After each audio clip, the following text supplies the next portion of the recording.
It's the Underdogs back with you. I'm your host, Jordan Brenner, joined as always by my co-host, Peter Keating. Peter, Super Bowl. Are It's you ready, almost Jordan? here. Are you excited? Are you ready for the platters of food, the insane prop bets? There's no real underdogs. I don't think there's a real underdog angle to the game itself, but that just opens up everything else for us to talk about. I mean, I'm so excited. We have standing plans with another family in town, and my wife makes this amazing, amazing tray of nachos every year. There was a chance that she was going to have to travel and miss the Super Bowl. And we weren't even going to be invited to our friend's house without my wife and her nachos. So how dare they? But she's in. We're in. The game's going to be great. Wait, Jordan. Like many of your stories, that reveals a little more than it intends to. Yeah. Your wife's not home. Nobody wants me. Correct. Your friends aren't having you over. Okay. That's right. But she's home. We got that on the record. Yeah. Yep. Okay. Exactly. But we want to give you something more to look forward to than just nachos and friends who may or may not want you there. Right. A guy who doesn't have to bring his family to be welcome on our show. That's right. So we're joined by Austin Mock of The Athletic. He is an expert in predictive analytics, builds models, tells you what's going to happen. So we are going to do a special prop bet episode today. Austin, welcome in. Yeah, thanks for having me, guys. Excited for the game to finally get here. And I am a sucker for nachos, so I can't understand if the nachos are not going to be there. I can understand maybe losing your invite. I mean, these are like fully loaded, they've got everything on them. She puts a lot of effort into this. It's fantastic. Austin, I have two quick questions. Did your model give out odds for the chances you'll actually enjoy doing this show beforehand, number one? And number two, have you done so many prop bet calculations that you're in a white padded cell room right now? Because for those of you who can't see, Austin appears to be locked in a white room. So I hope the environment's conducive to advanced analytical thinking. Yeah, number one, 100% model output if I'm going to enjoy the show. I love just talking sports in general. That's the awesome part here. Second, yeah, it's white paneling. It just doesn't show up very well. There's a lighting issue, but it feels like that because I am white lost paneling. Yeah, that's in. I hear that's in. Okay, white paneling. I'm lost into the prop bets. There's honestly like it's such a fun time because there are a lot of things, but like it's a little bit too much at times where I'm just like, all right, let's get the game going here. We're a couple days away. Let's just start this thing and get it going. Well, let's get into it because there are a million things to bet on, and if you're new or relatively new to props, it can be very overwhelming looking at like the DraftKings menu and seeing every single option. So, big picture, what's your approach in terms of what you do with your models to sort of zero in on bets that are worthwhile making, and how do you sort through all the madness? Yeah, for me, I try to stick towards the player-based ones. There's just so many. Like honestly, there's one like my biggest issue is like someone will be like, "Hey, what are you seeing odds-wise for some random prop like fourth down conversions or something?" And I'm like, let me find it because it takes like sometimes because like the list is so long, navigating the whatever sportsbook you're looking at can take a bit. So. I try to stick towards the player props, and then I have friends that I talk with that also model, and those are more of like the crowdsource when I get into like defensive special teams touchdowns or something, the crazy stuff. I try to stick towards the traditional props that you'll see during the NFL season. So on the player side, what are one or two things that are really sticking out in your model that's worth throwing a couple bucks down? Yeah, I think my favorite, it's not a big name player, but Noah Gray receiving yards over 11.5. I think there's some in the -115 range, -120 you can get at. I think that's a pretty good price. I know Kelsey has kind of had this reemergence in the playoffs, but he had Gray had 5 targets against Baltimore. He had 3 against Buffalo. He's consistently getting in the in the game plan. And it's just one of those. It's easier said than done. But the Niners, hey, let's shut down Kelsey because he's the explosive option that they have. Maybe that opens up some options for Gray here, and Andy Reid maybe cook something up for him. I don't know, but he's in the game plan enough that I think 11.5 is a little short here. So when you're making those projections, can you take us a little bit under the hook? Because I listen to other podcasts and I hear predictive analytics folks. They'll say, "Well, my model says this." A lot of people I don't think understand how you do this. Are you looking at what underlying metrics are you looking at? I imagine, routes run participation, target share, things like that. How are you ultimately projecting a total for him based on those underlying metrics? How does it work? Yeah, so I have my game projection. I predict, I have the Niners favored by 1, total of 47. And from there you can kind of build out where the yards are going to come from, depending on how much a team passes, how much a team throws, and then from there you go into, like you said, target share, and rush attempt share. Same thing with the quarterbacks, how often they're going to throw and everything. So everything gets spit out of how basically a piece of a pie. So you can, like, my model can pull someone out. It's like if Rashee Rice somehow did not play, everything would get adjusted for that, just like how the sports books would have to adjust as well. So it's interchangeable in that way, because if you're not doing it that way, I feel like you're probably setting yourself up for some inaccuracies when there's injuries or something. So what's great about that is it starts out with an overall universe of points, right? And so you can't just have everybody over because you have a feeling like everybody's over, which is what I think, or under. It's a lot of other fans, a lot of fans tend to do. But is there anything about the history of the Super Bowl as opposed to the universe of this particular matchup that you include? Because Super Bowls always obviously feature two very good teams, right? Playing on a neutral, warm weather field. There's certain factors that history might matter, or does it matter at all in your model? Yeah, it's tough because it's such a small sample. In the grand scheme, whatever, Super Bowl 58, right? There's only been 58 of these. So you kind of look at like maybe playoff games in general. I know people talk about like maybe it's first half nerves and it takes a little bit for teams to get going and whatnot.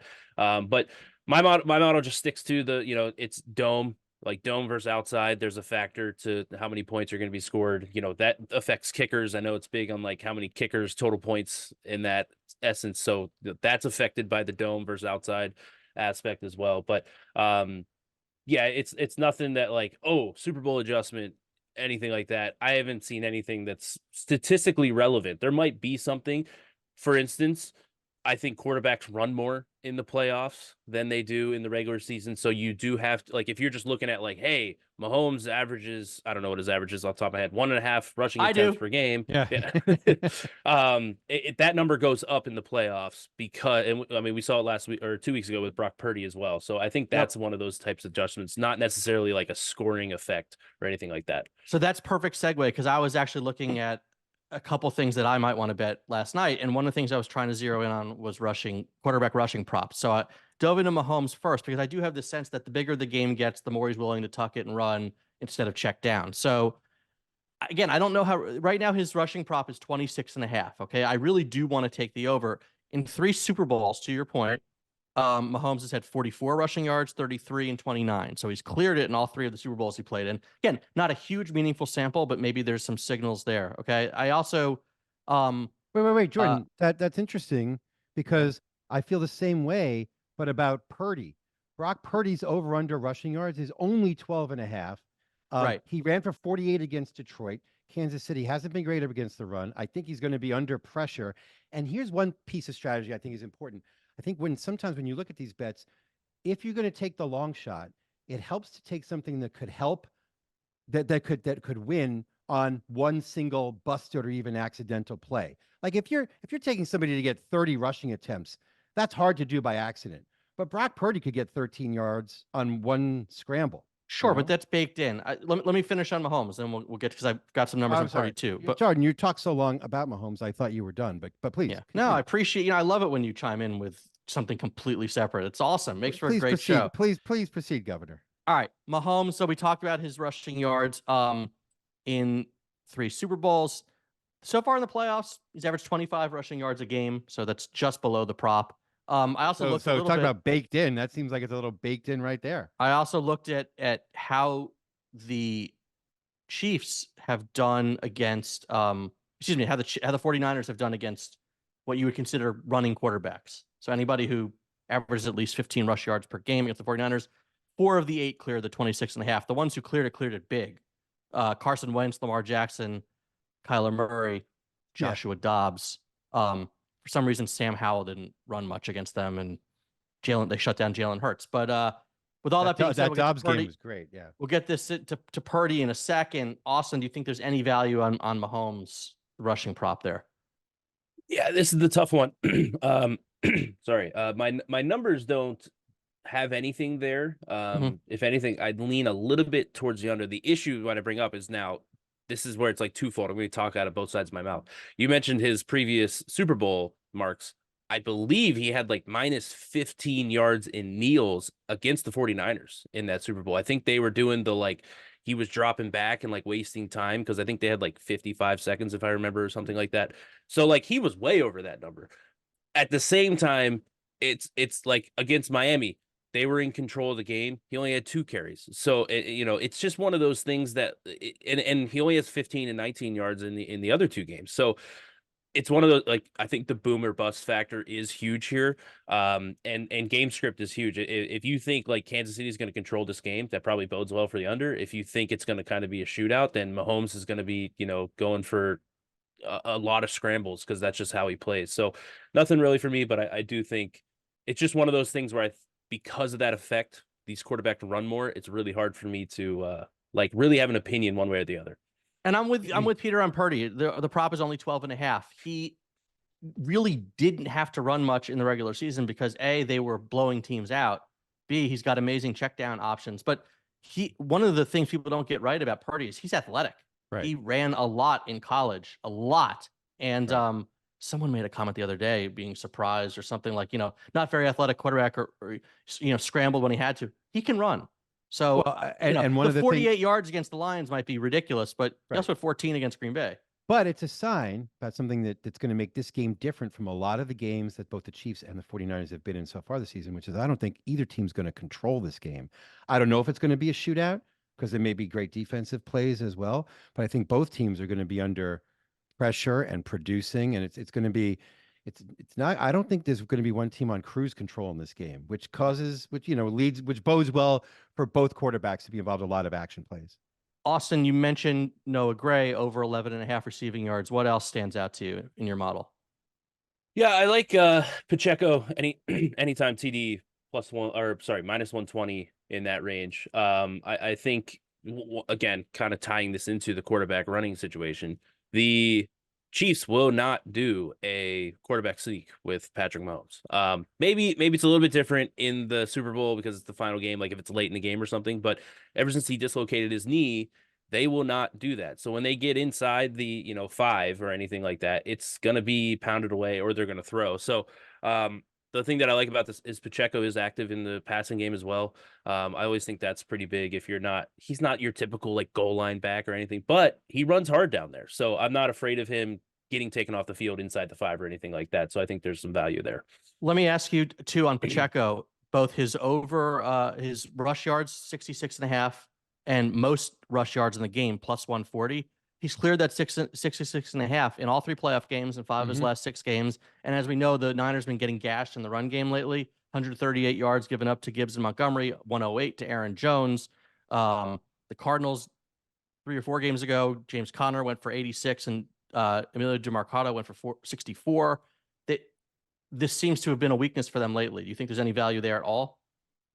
Yeah, I wrote a piece in the beginning of the playoffs why the 49ers won't win the Super Bowl, and it was because of their rush defense, and that's going to allow basically, to keep their offense off the field. And I do wonder if that's going to be baked into the game plan. It's kind of weird when you have Patrick Mahomes and it's like, hey, we might be able to have something in the rush game. We saw that in the first half against the Lions as well. So model wise, I'm at like 65, so nothing really there, but it does seem like they're willing to.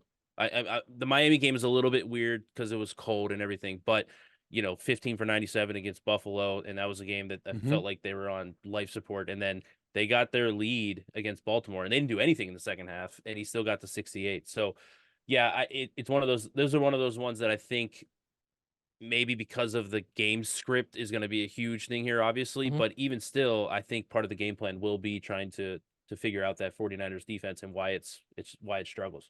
Before we go, give us a couple other quick hitters if you're looking to build out a card here. Rashee Rice, anytime touchdown at plus 130. I think he could be kind of similar to the Noah Gray piece. If they take away Kelsey, I think he's an emerging star. I do like Deebo Samuel, anytime touchdown as well. I think everybody talks about McCaffrey, and Deebo kind of was banged up in the, for a little bit there. I think he's, with the week off, I think he's going to be primed for a big game. So those are the two I like. And I'm going to go Brock Purdy pass completions under 20.5. I think they're going to try to run the game. I know there's some matchups, the outside zone, Kansas City struggled defending against. I think it could be a very heavy run-based game, and it could be for both sides, so we could have a quick game here where there's not a lot of opportunities to pass. I think so. I think that may, and you know what? Building a parlay based around the under and some rushing props may not be the worst idea in this case. Yeah, that's if you are gonna parlay for anybody, like do try to find the correlated ones. Don't be like Mahomes over completions and Kelsey under receptions or something like that. Do try to find the ones that coincide. If you like the rushing overs, maybe you bet the full game or parlay the full game under in it. Just try to be careful. Don't go too crazy with the parlays because they can proceed with caution. Yes.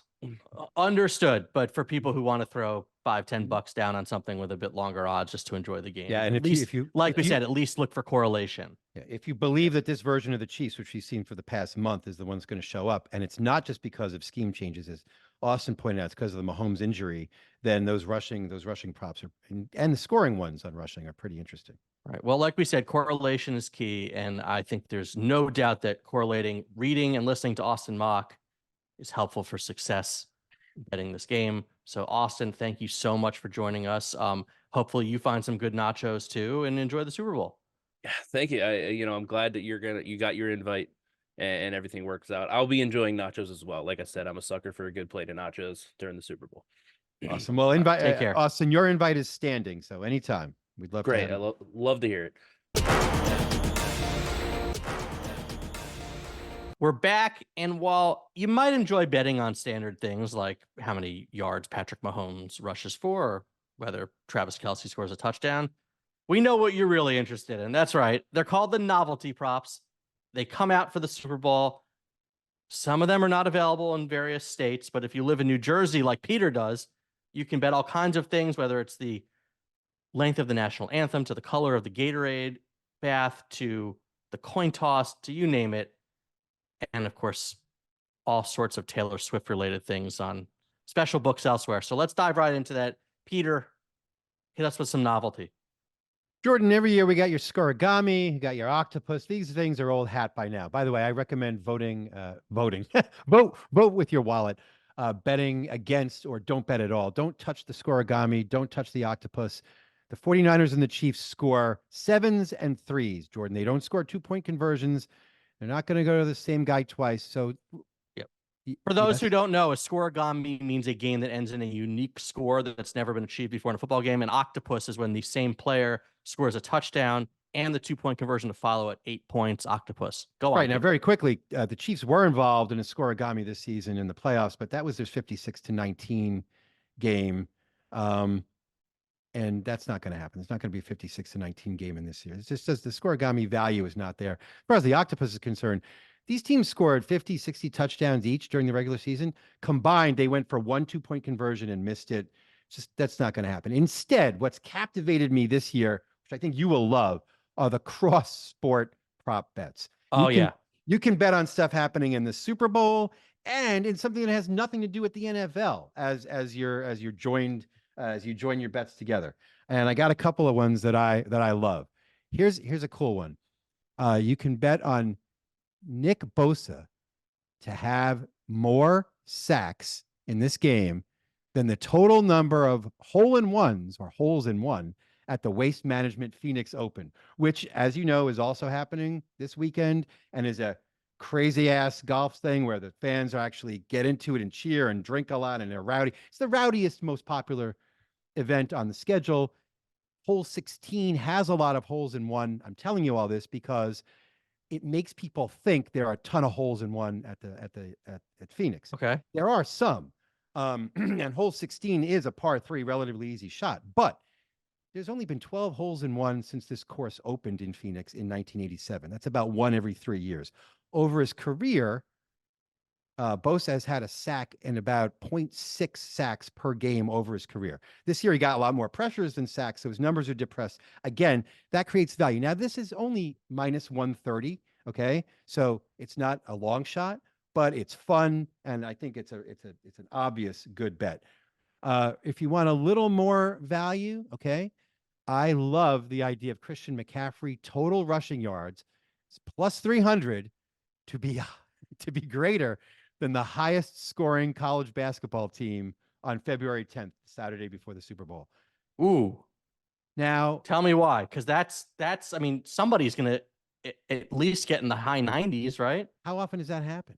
It does not happen as often College as you think. basketball? Yeah, the highest scoring teams that are playing that day, Alabama, Arizona, you can go to Samford if you want. The top 10 highest scoring college basketball teams, 7 or 8 of them, depending on how you want to define it, play a really good defense. And they're averaging in the 80s. It's not a particularly high scoring. Yeah, but aren't there Group like of small teams. college games too that count? And I'm it just takes one to go Well, nuts, right? it's plus 300. Now, look, if McCaffrey goes for 130, no one's gonna get there. So his ceiling is higher. And also, you can't find McCaffrey plus 300 to get 100 or 110 yards. But Peter, this is still too sports focused. I want to get into the one people really care about. And that's the Gatorade bath. Okay. Jordan, I can't stand these bets. These are like random. This is like rolling dice. Why don't we bet on the coin toss? These are crazy. There have been so many articles written about the Gatorade. I know. Trying to find statistical significance. Okay, so here's what we know. The numbers have been offered up everywhere since 2001. Okay, in the last 23 times, Orange has been the leader with 5 orange Gatorade baths. That's 21.4%. Clear/water 4 times, blue 4 times, no Gatorade bath 4 times. Okay, this is like betting on the sausage race in Milwaukee. The odds this year: purple plus 225, yellow/green plus 300, orange plus 300, blue plus 350, red plus 350, clear plus 1,000, and then no Gatorade bath plus 1,600. Here's what I've decided after reading all of these articles trying to make sense of it. There's no way to make sense of it. Okay. There's right. Sometimes they repeat a color. Sometimes they don't. It really doesn't have anything to do with the team's uniform color and on and on. So here's what I'm thinking. If you're so it's like the 7 train may win the race, the subway race at Citi Field, right? On the big screen. You don't know. Nobody knows. If you're insisting on betting, say $10 on this, okay, here's what here's what I would do. Bet on the clear/water. It's happened 4 times. And there is my favorite. It's the highest odds. So if you're going to do it, at least go for the gold, right? At plus 1,000. And there is my favorite scenario that leads to this is it doesn't have to be intentional. It also opens up. There's always water on the sideline. It opens up the possibility that someone just grabs the wrong jug, right, and pours it on them. We talked about how if you want to bet a long shot, bet on something that can happen by accident. That's in right. One play. Yep. We've also talked a lot about if it's totally random, bet the longest shot because it's totally random. So I'm going with, I think the answer is clear, shall we say. The answer is clear. And now it's time to get Swift. We're going to bring in our resident Taylor Swift expert, our producer, Sarah McCrory. Look what we made you do. You got to speak about this. She's been analyzing... You know that GIF of the guy with the crazy, the chalkboard, the cork board and the strings attached and pointing in every different direction. Sarah's been in that room for the past week trying to make sense of what's going on with Taylor Swift. Break it down for us. Yeah, without you, there'd be a blank space in the show. Yeah. Well, I appreciate all the Taylor Swift puns because those are pretty good. And I know Peter is a Swiftie, but there are crazy Taylor Swift bets you can get right now. You can literally get, will Travis Kelce be seen kissing Taylor Swift after the game? Ooh, what are the odds on that one? Plus 110? Plus 110. Yeah, I think that's a great one. I think absolutely if the Chiefs win, they will be seen. That's why. But here's the thing: the Chiefs have to win for that to happen. So you're already. Of course, I think majority of these that I've been seeing, the Chiefs have to win. But one that's pretty cool that I'm looking at that I think, if I were a betting woman, if I could bet on these in my state, I would take, will Taylor Swift be seen mouthing a curse word during the CBS telecast? Oh, what are the odds? Plus 300. She's been seen cursing already at games. I think she's really into it. I think she 100% that I think will hit. That bet will hit. I also just want to say you can bet on if Taylor Swift's navel will be shown on CBS plus 800. And I actually think you've got a strong case because the game will be played indoors. And she was kind of ridiculed for her outfit last week or 2 weeks ago. So she might step it up. She doesn't usually show her navel, but you never know. Well, there you have it. If you want to bet on Taylor Swift's navel, just hit up Sarah McCrory. She'll tell you when and where it'll happen. Until then, I'm Jordan Brenner. That's Peter Keating. And that's we Sarah. we are the Department of Tortured Poets.